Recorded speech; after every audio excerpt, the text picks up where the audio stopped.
listening to Your Secret is Safe with Me, non-judgmental talk about infidelity with Dr. Marie Murphy. If you're looking for new perspectives on complicated relationship issues, you've come to the right place. Days go by, they're crawling by. Hello, everyone. I'm Dr. Marie Murphy. I'm a relationship coach, and I specialize in helping people who are engaging in infidelity deal with their feelings, clarify what they want, and make decisions about what they're going to do. I offer confidential, non-judgmental coaching that is tailored to your specific needs. So if you'd like some help sorting through an infidelity situation or some other situation in your romantic life, you can schedule an introductory coaching session with me through my website, mariemurphyphd.com. Today, we are going to talk about other people's opinions, and I'm going to use a little PG-13 language right off the bat here, so prepare yourself. Some wise person once said that opinions are like assholes. Everybody's got one, and some of them stink. Or put a little differently, everyone has an opinion, but we don't necessarily want to have anything to do with other people's opinions or any particular person's opinion. However, most of us at some point in our lives find ourselves dealing with other people's opinions about us.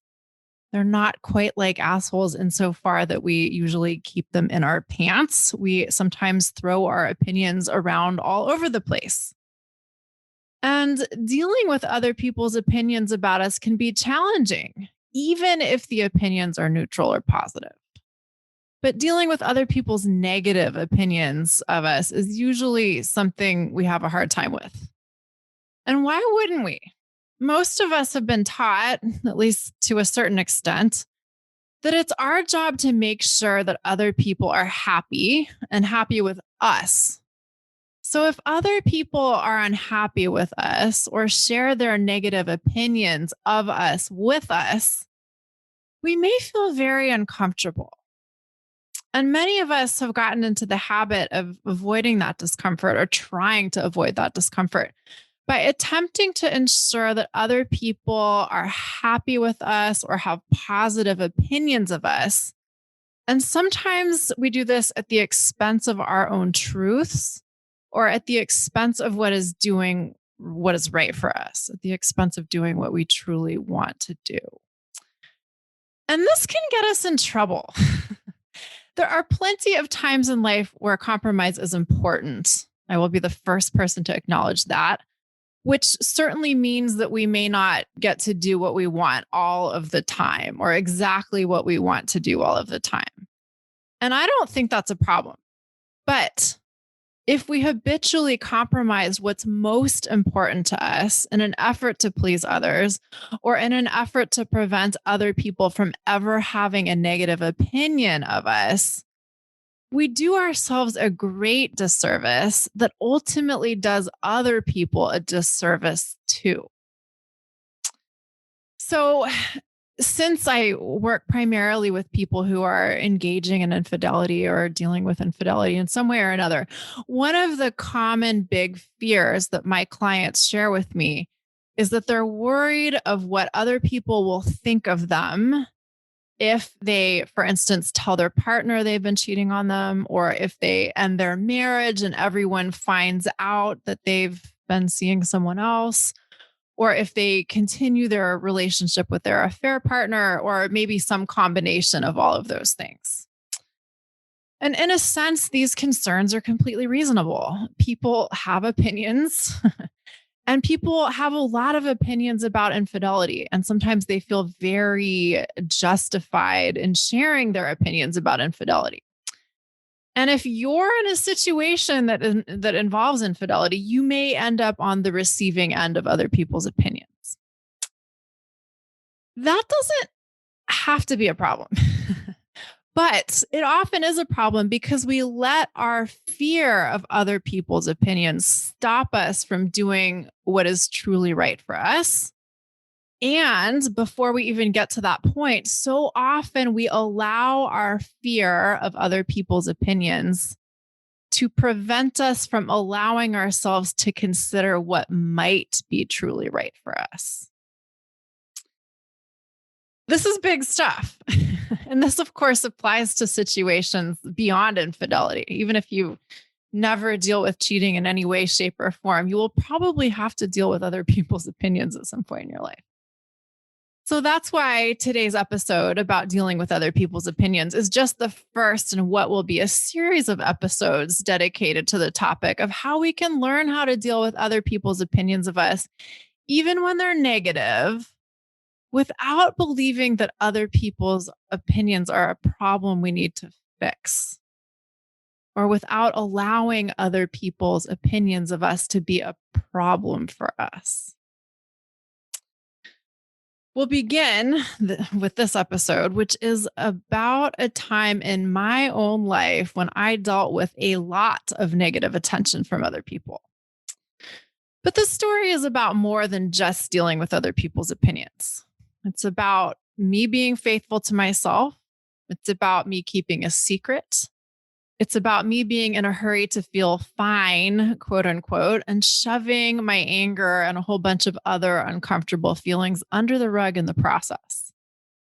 And it's about the relief I found when I eventually allowed myself to share my secrets and allowed myself to feel some very uncomfortable feelings instead of trying to avoid them or resist them. What happened was this. When I was 17, I changed my name to Marie. Marie was not the name my parents gave me when I was born.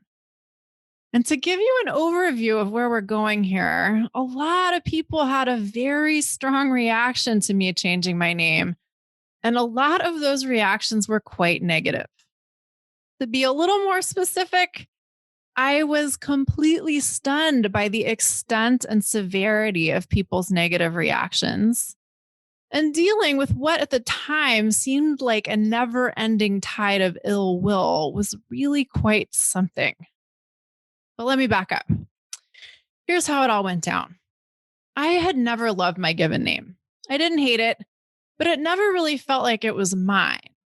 And when I was little, I tried out other names. I demanded to be called Princess Leia, Mona Lisa, Rainbow, and I think there were some other ones in there too that I tried out.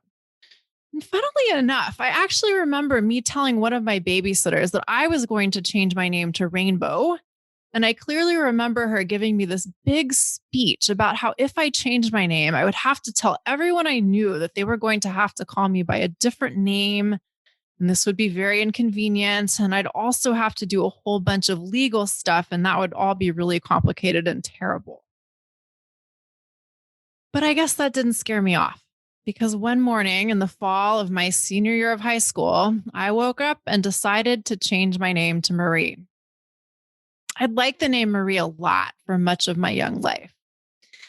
I'd given the name Marie to a character in a short story I was trying to write when I was 12, but this wasn't particularly satisfying, perhaps because I was never much of a fiction writer and I never finished the story.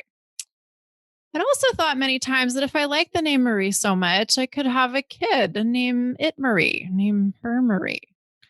But I wasn't too sure that I ever wanted to have kids, so this option didn't seem particularly satisfying either. And, the years went by. Then one day I woke up in the morning and I just thought, I want to be Marie. I want Marie to be my name. And as soon as this idea was fully formed in my mind, I knew that it was exactly what I wanted to do. And I felt great. I felt fantastic. I felt like I had recognized and claimed a truth about myself, and that felt both incredibly self-affirming and incredibly life-affirming. And so I'm lying there in bed, literally, and thinking, well, what am I going to do about this? Am I going to wait for something to happen, or can I just get this party started right now? And it didn't take me very long to realize that I didn't want to wait for anything. I didn't want to postpone the joy of claiming this name for myself. I was so excited. And as far as I was concerned, the train had left the station. Now, just to insert a little side note here, there have been plenty of times in my life when I've been uncertain about things and I haven't known how to make a decision, and I've gotten stuck in paralysis through analysis and all of that. But there have also been moments in my life when I've made very significant decisions very quickly and felt completely certain that I was choosing exactly what was right for me. And this was one of those moments. So, in short order, like probably within the day, I told three of my closest confidants what I was thinking. And all three of these people, bless them, were immediately and completely supportive, which was such an amazing gift. Each of them, when I told them, was like, wow, that's amazing. When do we start? Should I start calling you Marie right now? And I said, hell yes, let's do this. And so they did. And from there, it was off to the races. I knew I had to tell my parents as soon as possible.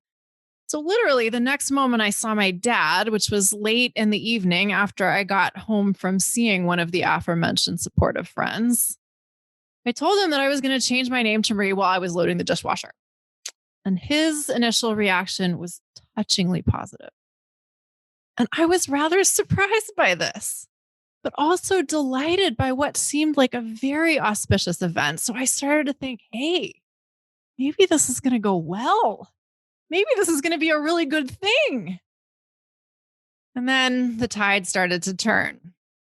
I told my mother the next day, and she was initially okay about it, but then she thought about the whole thing a little bit more and became decidedly not okay with the idea.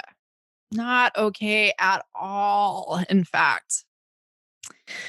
And then after she decided she didn't like the idea, my dad withdrew his support. And of course, my younger sister was a punk about it, which was probably fair enough. There's a lot I could say about my relationship with my immediate family while I was growing up. And it might be fair to sum it up by saying that they probably had just as difficult of a time with me as I had with them. So it wasn't a complete shock that they weren't supportive of my name change. But the extent and duration of their negative response did surprise me. And it was not easy to deal with. All the same, in that early moment, I knew that I was all in on what I was doing, whatever their reaction was. And I knew that I had no desire to allow a gradual transition to being Marie. For instance, I did not want to wait until high school was over. I knew I did not want to allow everyone in my life at that time to call me by my old name and then to start telling new people I met that my name was Marie and make the transition that way. I had no interest in doing that. So I decided that I was going to announce myself as Marie to literally everyone I knew as soon as I possibly could. In order to facilitate this, I went to Walgreens on a Sunday, bought a pack of those "Hello, my name is" stickers and wrote Marie in the box for the name and marched myself off to high school on Monday morning to dive into the deep end of the pool. This was in the mid-90s. This was before social media. This was before mass emails. So I had to do this one interaction at a time. Now, it's important for me to point out that at this point in my life, I was already used to being considered a little weird. I had become a vegetarian when I was 9, and choosing not to eat meat was more unusual then than it is now. Plus, I was 9, and although that didn't mean much to me at the time, it sure meant a lot to everyone else. Some people thought it was impressive and precocious for a 9-year-old person to decide to stop eating meat and were deeply impressed by my reasons for doing so. Others thought it was selfish and ridiculous of me to go against the grain, so to speak, in this manner. That choice and dealing with people's reactions to that choice was probably the beginning of my education in dealing with other people's opinions of me in a significant way, or at least a major early lesson. Then a little later, a couple years before I changed my name, I went from long-ish hair to a shaved head, all in one haircut. And although I was not the first young woman at my high school to shave her head, I'm pretty sure I was the second. I would imagine that shaving one's head in high school wouldn't seem particularly radical these days, but back then it was unusual. And people, both within and outside of my high school environment, had some pretty strong reactions to this change in my hairstyle. And some of their reactions were positive and some were not. And some of their comments to me were complimentary and some were not. And those, I could tell you more stories. Those are just two examples of things I did as a young person that people had a lot to say about. But the point is that by the time I changed my name, I had some experience in dealing with other people flinging their opinions of me at me. And I thought I was pretty tough.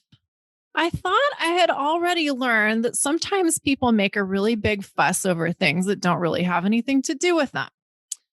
I was well aware of the fact that some people thought I was a bit of a freak, and I thought I was pretty okay with being who I was and letting them react however they wanted to. Well, it turned out that I was completely unprepared for what was about to happen. Let me speak frankly.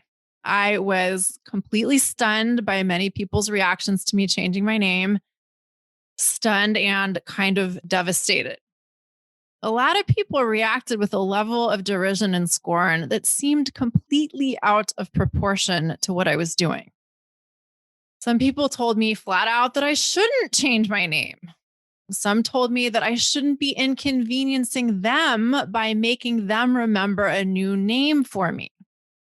Some people told me that I was rejecting my parents' love for me by rejecting the name that they had chosen for me at birth, and that was just bad.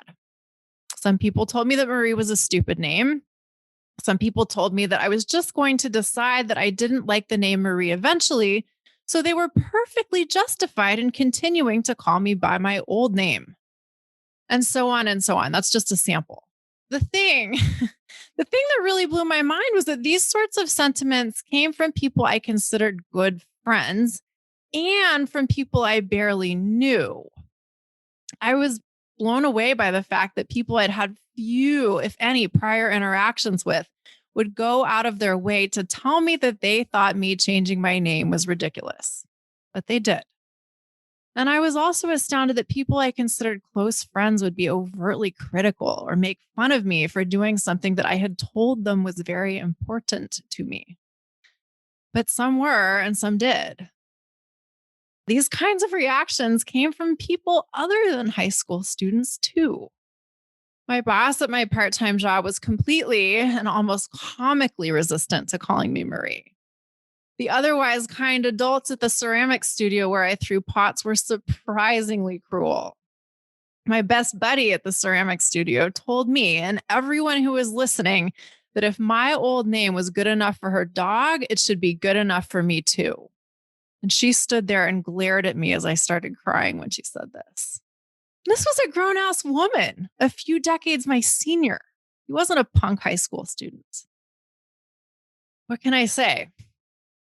It's important, though, to note that not everyone was a total jerk. Some people responded very neutrally and just didn't make a big deal out of it. And beyond those first three friends I told who were very supportive, there were a handful of other folks who were at least gracious about my choice. But overall, the collective response was not positive. And in addition to being completely unprepared to deal with that, I was also really bewildered by how long people remained interested in and derisive of my name change. I thought it seemed completely reasonable to expect that even if people didn't like the fact that I was changing my name, they'd get over it and move on sooner rather than later. But it ended up being later rather than sooner. And dealing with everyone throwing their opinions at me for months on end was not easy or fun. And in fact, it was a totally demoralizing period of time that seemed to last forever. Each time I thought I'd finally made it through the last round of other people sharing their opinions about my name change with me, there would be yet another wave. Of course, though, things did change eventually. High school finally ended to my everlasting relief. I went off to college.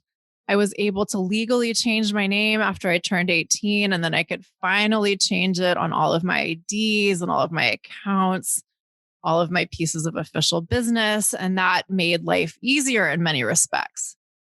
I started to meet more and more people who knew me only as Marie.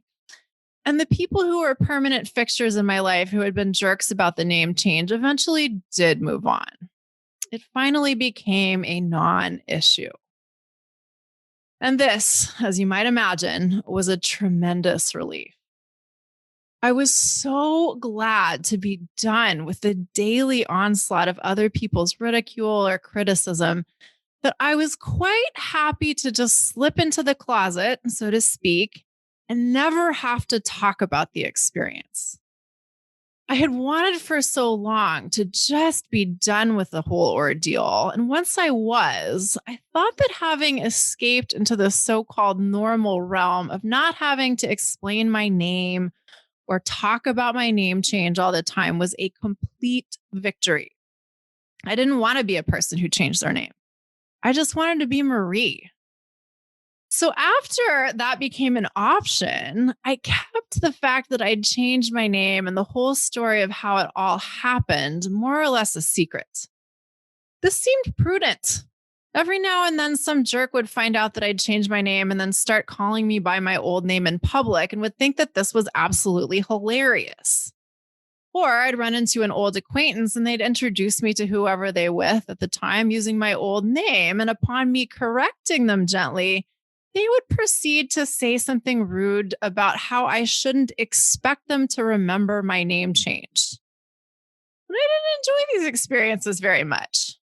So it seemed to make pretty good sense to tell my story only very selectively, which ended up being pretty rarely.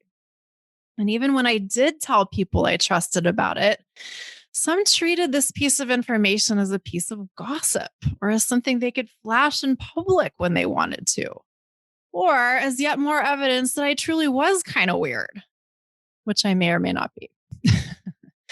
And experiences like these reinforced my belief that it was better to keep the story of my name change to myself. And on the one hand, that seemed fine. It served my survival instincts pretty well. If being left alone was the best outcome I could hope for, I could be satisfied with that.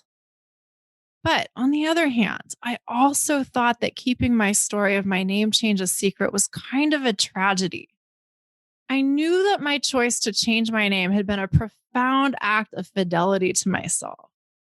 I knew that it had taken an incredible amount of fortitude and courage to do something that was pretty unusual. And I knew exactly how much inner strength it had taken to weather other people's responses to my decision. And that's not even getting into the paperwork. This was like before the internet was the thing it is today. I did all of the bureaucratic stuff on paper using a typewriter, putting it through the mail. And let me tell you, there was a lot of trees died in this name change experience, I'm sorry to say.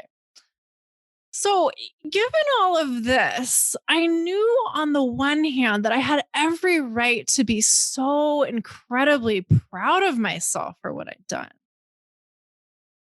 But even though I kind of knew that, for a long time, I believed that I couldn't tell this story for reasons I couldn't identify, or perhaps more accurately, for reasons I didn't try to identify. And to that effect, if you had told me 5 years ago that I would one day be recording a podcast episode about changing my name, I would not have believed you. Even a year ago, I don't think I would have imagined that one day I'd be sharing this story for anyone to hear. So here's what changed.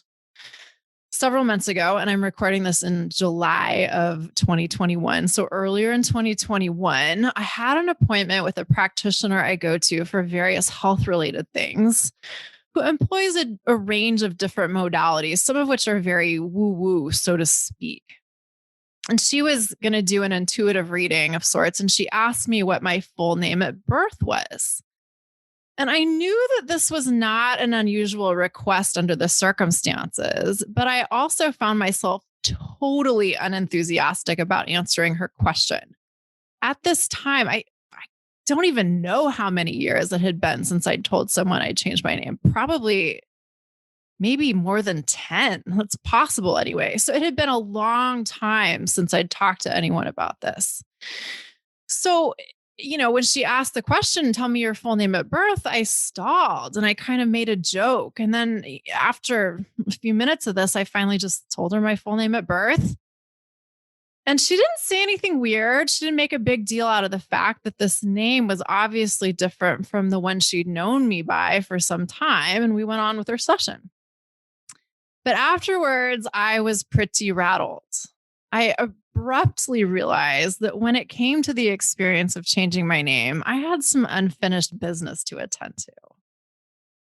And for the very first time, I felt like I had to talk about the experience of changing my name. And I wanted to talk about all the ways I'd found the entire experience challenging and unpleasant. And in a sense, I knew this practitioner would be a great person to talk to about it, insofar as she'd already effectively learned that I'd changed my name. And because she was pretty much professionally obligated to listen to whatever I had to say on the matter with respect, or at least to feign respect.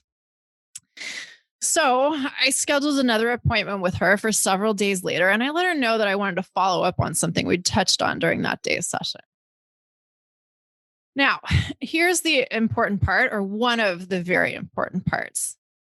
Knowing that I had that second session booked, I sat down to write out the story of changing my name so I'd be prepared to talk about it in a coherent manner when it came time for my appointment with my practitioner.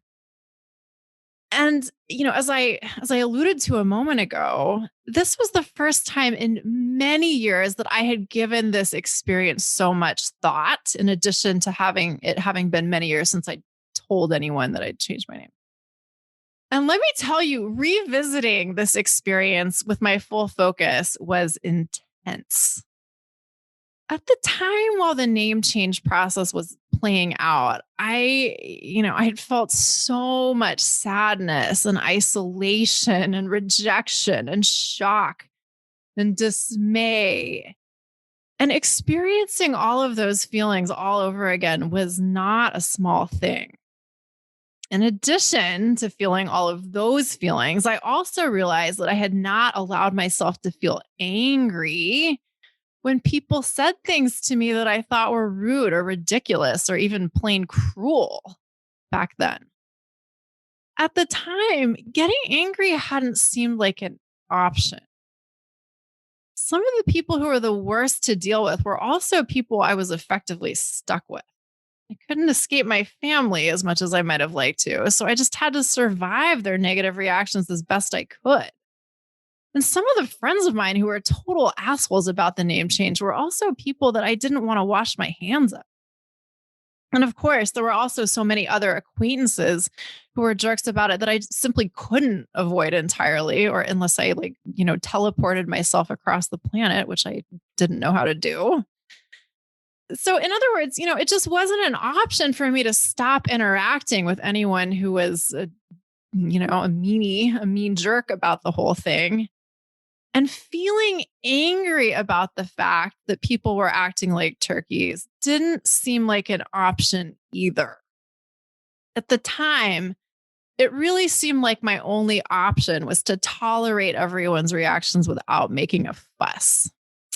Needless to say, I did not have a life coach at the time. And although I think I did see a therapist every now and then, it was not especially helpful. Although she was courteous about me changing my name, at least. So all of this is to say that a few months ago, when I allowed myself to revisit all of these memories, I felt a lot of feelings. I felt a lot of anger. I allowed myself to be very honest with myself about exactly what I had thought about other people's responses to my name change, and allowing myself to have those thoughts without trying to edit them or avoid them meant that I ended up feeling some really powerful feelings. And even though I knew this was valuable, it still wasn't easy. The process that I mentioned of writing out my story of my name change in preparation to talk to my practitioner took up some time over the course of several days. Like I spent some some hours on that, not like all day, every day. I had other things to do, of course, but it took up some space in my life. And as I was writing this stuff out, there were moments when I was shaking with feelings, shaking with rage, and crying out of feelings of humiliation and disappointment and so many other things. And I tell you all of this because one of my big teachings as a coach is that when we can feel our feelings without resisting them or trying to change them, it may be very uncomfortable for a while, but it serves our best interests. And I want to make it clear that I practice what I preach, and it isn't necessarily easy to do so, but it is beneficial. I also want to say that it's easier for me to feel anger now than it used to be, since I now know that anger is an acceptable and even important emotion to feel. And since I know that I can feel anger and digest my own anger without reacting to the feeling or blaming anyone for my experience of having the feeling. But it took time for me to learn that. So, this isn't something that you just snap your fingers and one day you can do it. It takes learning and practice. And that's something that I help my clients with. That's something I can help you with. But even the other thing I want to mention, in addition to this being a learnable skill, is that even though I am practiced at doing this, I am practiced at feeling anger, it is still uncomfortable to do so. It still isn't exactly fun. It still seemed inconvenient to be like swimming in this roiling sea of discomfort for a few days. Then, after I wrote out this emotional experience, this emotional weather system for a few days, when it was time for me to talk to my practitioner, I allowed myself to go to town. I told her the story of me changing my name. I told her how other people had responded. I told her exactly what I thought of how other people had responded and how angry and disappointed I felt and how shocked and upset I had been with people's reactions and how bewildered I was that people, in my opinion, reacted so strongly to something that didn't really have anything to do with them. And during this appointment, I let myself talk loudly and with great emotion, without any attempt to minimize my own feelings or tell an edited version of my story that quote unquote sounded better in any way. I allowed myself to be messy and shaky and maybe a little unhinged. And I realized that I had never allowed myself to do this before. I'd never allowed myself to be so comprehensively honest about my experience of changing my name and all of the so-called unacceptable feelings that I had experienced in relation to other people's responses to me changing my name.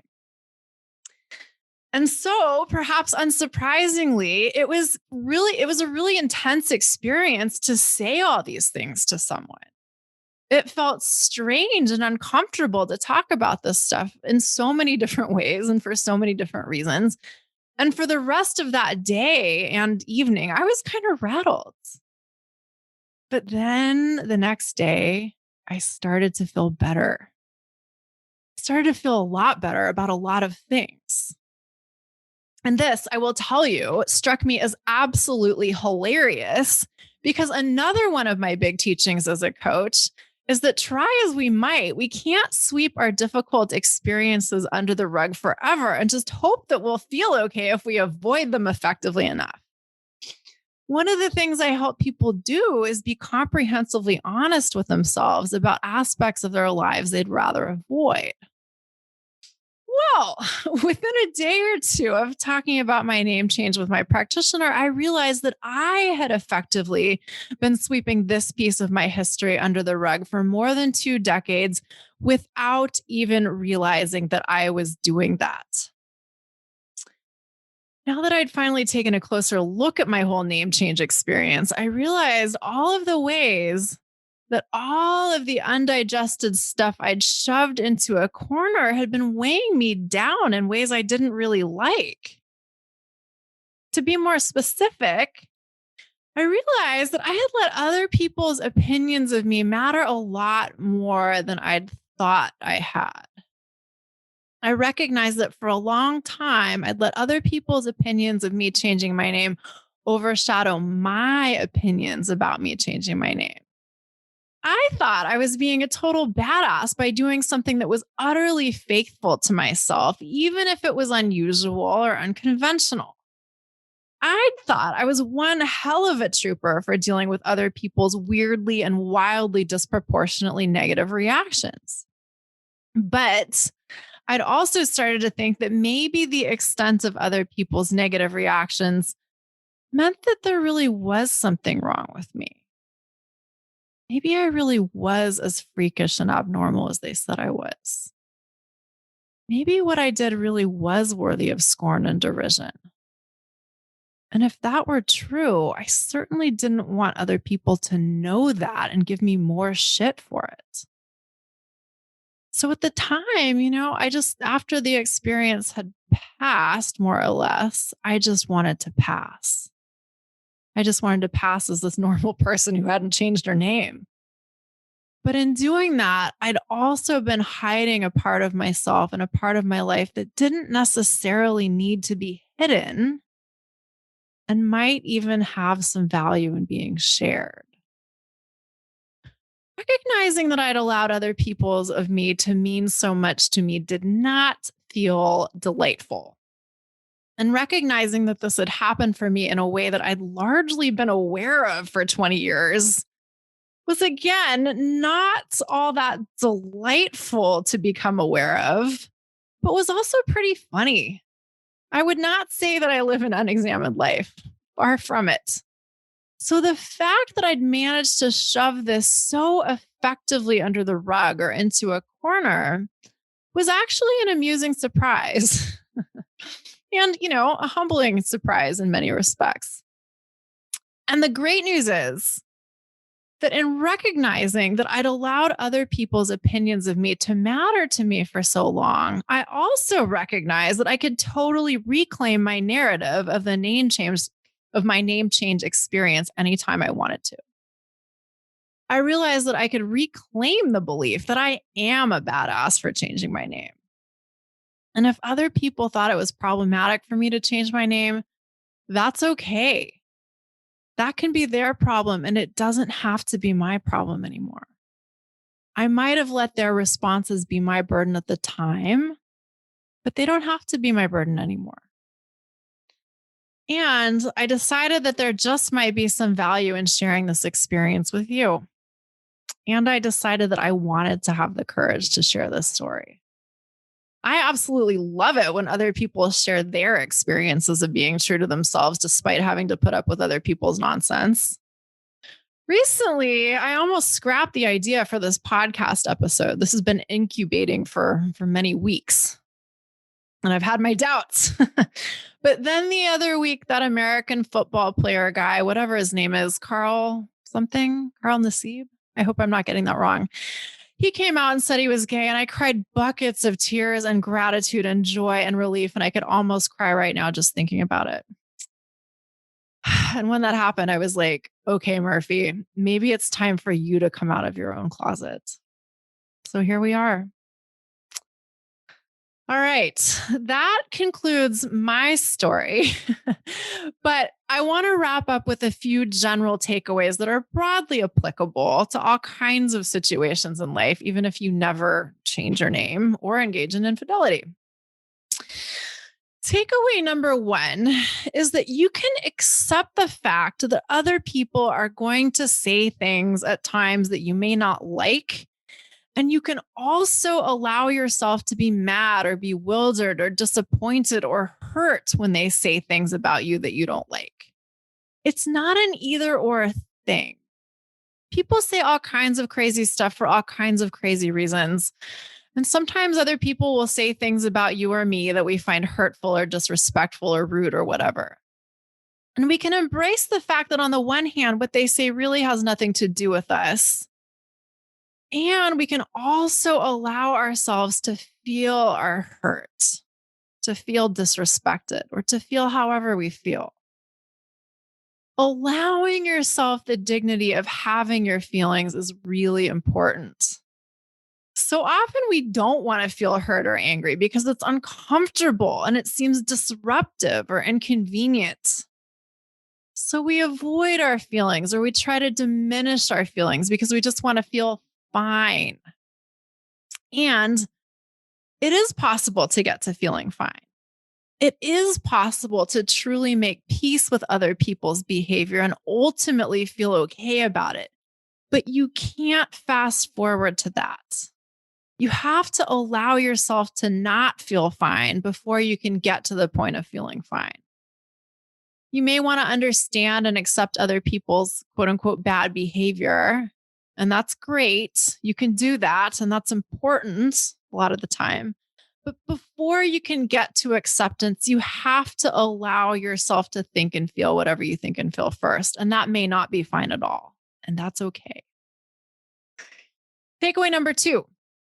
At the end of the day, we get to decide what we are going to think about ourselves and how we are going to feel about ourselves, no matter what anyone else says or does.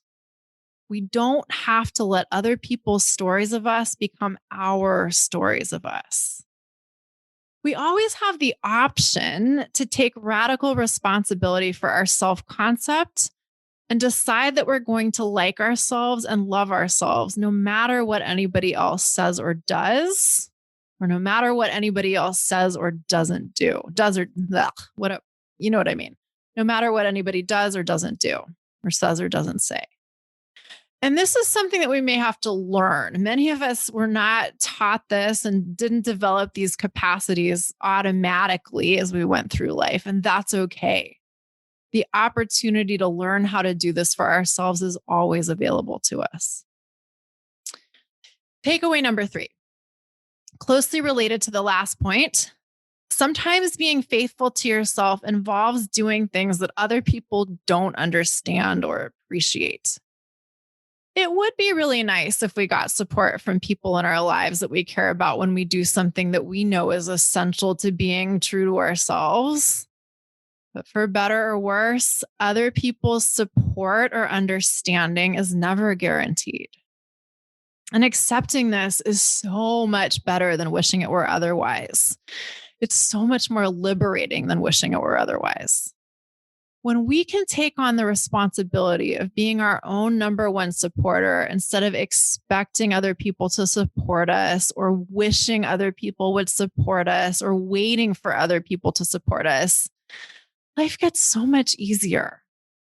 The idea that we can provide our own sustenance might sound strange. Again, most of us were not taught to do this or shown how to do this, but we can learn how to do this. And when we do, we're so much less dependent upon other people, and we're so much more able to enjoy other people and ourselves. Takeaway number 4, as the name and theme of this podcast might suggest, and if you've been listening for a while, you know this, I completely understand that there are times when it makes sense for us to keep secrets. But I do think there is an important distinction between not telling someone something because we don't want to share a particular piece of information with a particular person for a particular reason, and not ever talking with anyone about something that is bothering us. Sometimes sharing our stories with a compassionate listener can be powerful medicine. It can be really difficult to talk about difficult experiences that we've had, and we may be really afraid of doing so. But allowing ourselves to be honest with ourselves and with our listener, with a compassionate listener, can be tremendously liberating. So to finally make a direct connection to infidelity, sometimes people come to me and they tell me that they've cheated, and they make it absolutely clear that they never want to tell their partner that they've cheated on them. And I believe this is a totally legitimate decision. And moreover, often people come to me and they've already made that decision. But the problem that they're experiencing is that they feel terrible about it. They're sure it was the right thing for them to do, but they feel terrible. And so what happens when I talk with them is that we figure out how they can learn how to bear their secret differently. So, you hear people say things at times like keeping secrets is toxic or keeping secrets makes us sick. And I think there is wisdom in those statements, and we can learn how to not tell things that we don't want to tell in a way that isn't exhausting and isn't toxic. We can change our relationship with our secrets, in other words, so that they don't corrode us.